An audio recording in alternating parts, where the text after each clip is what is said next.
Հայփվեի աշխատասենյակում հյուրընկալել ենք ակցիայի մասնակից նախկին օդաչու Ջիվան Ալավերդյանին։ Բարի երեկո, պարոն Ալավերդյան։ Կառավարությունը, ավելի ճիշտ սոցիալ-նախարարությունը որոշման նախագիծ է ներկայացրել, այդ նախագիծը դուք նույնպես ստացել եք, այն բխում է ձեր շահերից, թե ոչ։ Բխում է եւ մեր համար շատ ուրախալի է լուրը,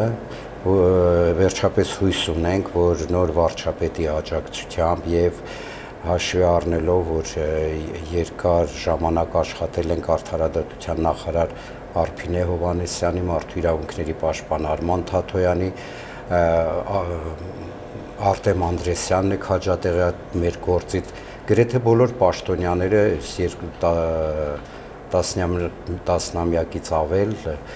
տեղյակ են մեր գործից մանրակրկիտ։ Իսկ նախագծին մեջ ինչ կետեր, ինչ դրույթներ կան, որոնք բավարարել են ձեզ կամ միգուցե չեն բավարարել։ Նախագծում ես նայեցի, ես չէի պատկերացնում, որ մենք ելնելով երկրի սոցիալ-տնտեսական իրավիճակից վարչապետին առաջարկել էինք որոշակի ժամկետով սառեցնել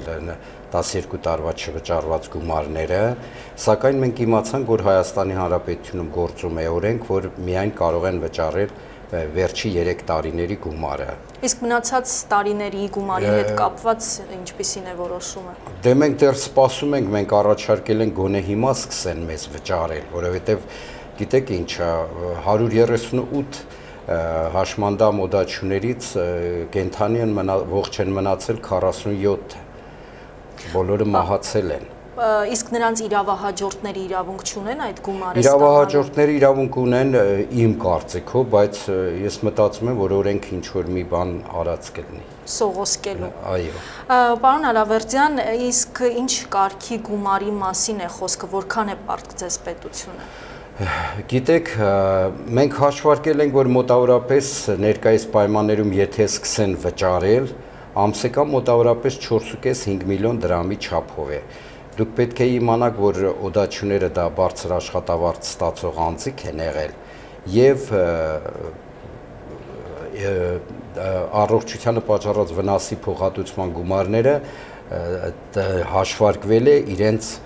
աշխատավարձից ելնելով, իսկ օդաչուներ ունենք, որ վերջիններիս աշխատավարձը եղել է մոտավորապես 2 միլիոն դրամի սահմաններում։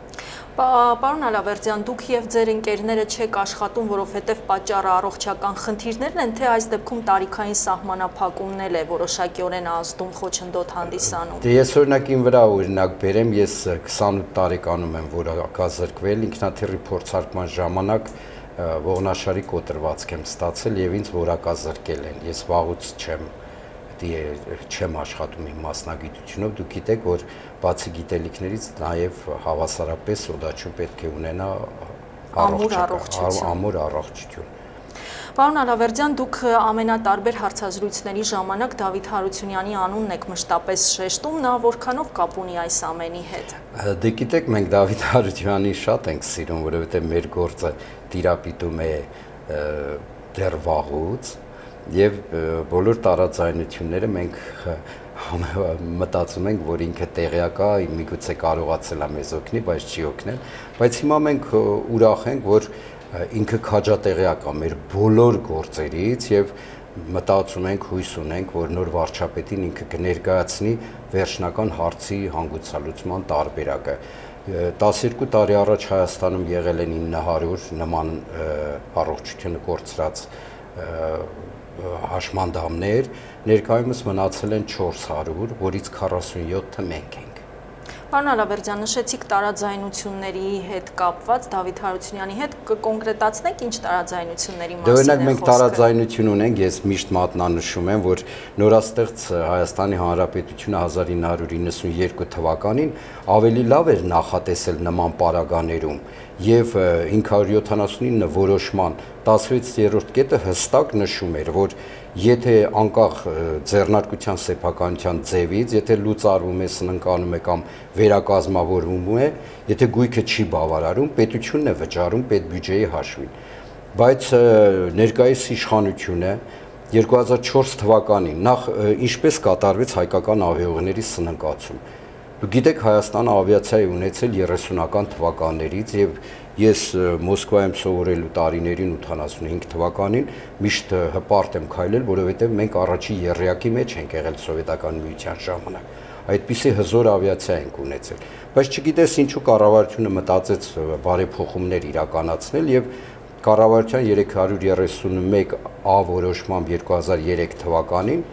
հայկական ավիաուղիների պարտավորությունները, չվերթները, պարտավորությունները գույքը օտարեց Արմավիա եւ հայկական միջազգային ավիաուղիներ ընկերությանը։ Եվ 1 տարի հետո դիմեց դատարան սնանկություն ճանաչեց։ Եվ դատարանը մեծ, որոնք ստացել էին հաշմանդամություն աշխատանքի վայրում, որոնք ընտանիքներ անձիկ, որոնք Արցախյան պատերազմի հաշմանդամներ էին, եւ այն անձիկ, որոնց ընտանիքի անդամները, ծնողները զոհվել էին ավիո վթարներում։